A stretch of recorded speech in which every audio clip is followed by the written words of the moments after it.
Very happy to have on the line with us Dan Miller, the managing director of the Rhoda Group. The website, climateplace.org. You can tweet him at danmiller999. And Dan, welcome to the program. Great to be with you, Tom. Great to have you. So yesterday I was discussing carbon taxes and cap and trade and fee and dividend and all these sort of things with a fellow who was arguing that George Shultz and James Baker have come out and said, "Oh, we're Republicans and we support this, but we would like significant regulatory relief. In other words, we'll pay a 10-cent a ton tax on carbon if you'll give us 50 cents a ton in increased profits by increasing our ability to pollute, and we want an absolute limit on the ability of people to sue us for, lying to the American people for 50 years about climate change, stuff like that," which I thought was a bad deal. But the idea of a carbon fee and dividend plan, I actually really like. Can you explain that to us? Sure. First of all, let's take a step back and look at the problem. The problem is climate change, and climate change is, as Sir Nicholas Stern said, the greatest market failure in history, and that's because we allow fossil fuel companies and users to pollute the atmosphere for free. We don't let people throw their garbage in your yard, but when it comes to the atmosphere, we allow that to happen. And that creates incredible cost to society, both now and in the future. And so the idea of a carbon fee is to account for that cost that the fossil fuel companies aren't paying. And there's many different ways to do it, but I think the best way to do it is the way that these Republican elder statesmen proposed the other day, and it goes by different names. They called it a carbon dividends plan. It's also called a fee and dividend plan, and sometimes the clean energy credit. But it's actually very, very simple. What you do is you put a fee on the carbon content of fossil fuels, and you have the fossil fuel companies pay it where it comes out of the ground, at the mine, the well, or if it's imported at the port of entry. And you take 100% of that money, every single penny, and you divide it up by the number of legal residents, and you give everybody the same check every month or quarter or something like that.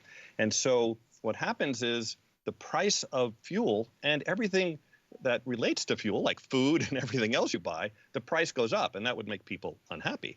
But because wealthy people creates far more CO2 than the average person, and because governments use a lot of CO2 and they don't get a dividend, almost everybody, the estimate is about 70% of Americans, would earn more in the dividend than they pay in higher prices. Wow. And so that encourages the public to want to have a high fee on carbon, and when the fee is high, then technologies will come out of the woodwork to reduce emissions, and that's what we have to do. We have to reduce emissions dramatically. Fuels. Well, that would be one way, right? There's other ways too. You can have carbon capture and things like that. But the idea is to get rid of those emissions. And so by having a fee on those emissions that's very high, and the public accepting that. By the way, this is very similar to the Alaska Permanent Fund. It's done for a different reason, but in Alaska, every citizen gets a check every year based on the amount of oil extracted from the ground. Now, it's not done for climate reasons, but it's really the same system, and they love it. The conservatives in Alaska love it. So it's a plan that can get great public support, can have a huge impact. In fact, a study by a group called Regional Economic Models, Inc., which is a kind of a conservative modeling think tank, said that this plan would create, over 20 years in the U.S., create 2.8 million jobs, grow GDP by $1.4 trillion, and cut emissions by over 50%. Now, if you can do that, that's something you should do whether climate change is real or not, right? I mean, that's great for the economy. Yeah, it's just as a net bottom line. So we've got a couple of Republicans proposing this, but like I said, they want a fairly high price for it, in my opinion. But there's others who are saying, hey, the American people should still be able to sue ExxonMobil for lying to us and funding climate denial since the 70s. And we shouldn't give, quote, significant regulatory relief in exchange for this. We should simply, do it. I mean, this will produce it'll eliminate the need for the regulatory relief eventually, right?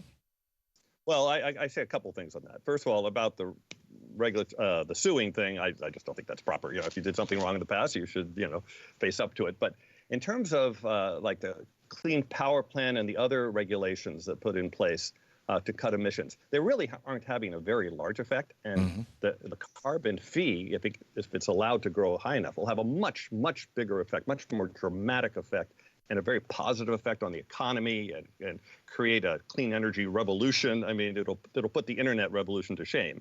So it's really important to get serious incentives in the economy in place. Right. And so in my mind, that the fee is much more important than this piecemeal regulations. However, it only predicts to cut emissions by 50% or over 50% in 20 years. We have to be down to zero around mid-century. So this alone won't be enough, and we will have to put other regulations in place, but they don't necessarily have to be the kind of piecemeal stuff we have now. So we'll have to get serious about this in the future. I agree. But this is a fantastic way to start. Fantastic way to start. Yeah, we're talking with Dan Miller, the managing director of the Rota Group, the website climateplace.org. You can tweet him at Dan Miller 999, Dan Miller 999. Dan, who is doing the work on this? Who's doing the heavy lifting on this? Where, if somebody, watching or listening right now says, this is a great idea, I want to support it, where do they go? What do they do? How do we make this thing real? It's a great place to go. There's a great place to go. It's a group called Citizens Climate Lobby, citizensclimatelobby.org. And it's a bipartisan group of citizens, I mean, just really the regular people who support this type of carbon pricing. They call it fee and dividend. Again, the Republicans are calling it carbon dividends. It's really the same thing.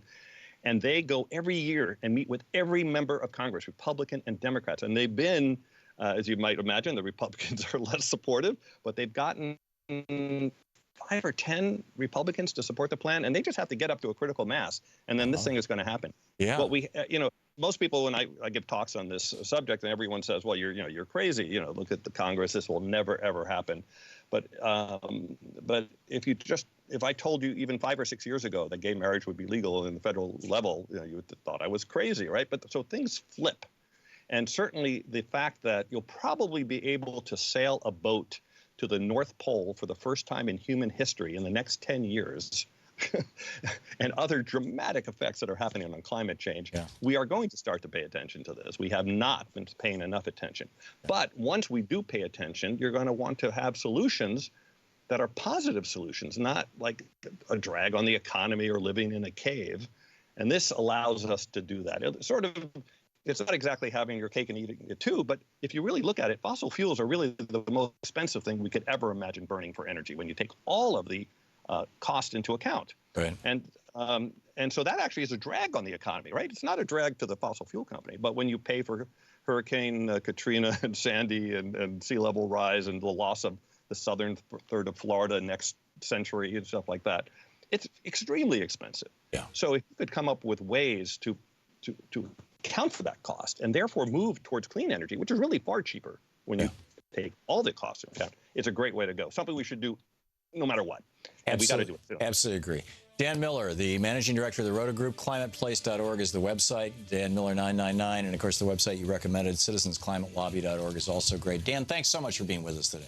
Great to be with you, Tom. Great talking with you. This is the great struggle of our time, or one of them. I mean, this is one of the, but probably more than anything else, because we're looking at, a climate disaster that could wipe us out as well as everything else. We'll be right back.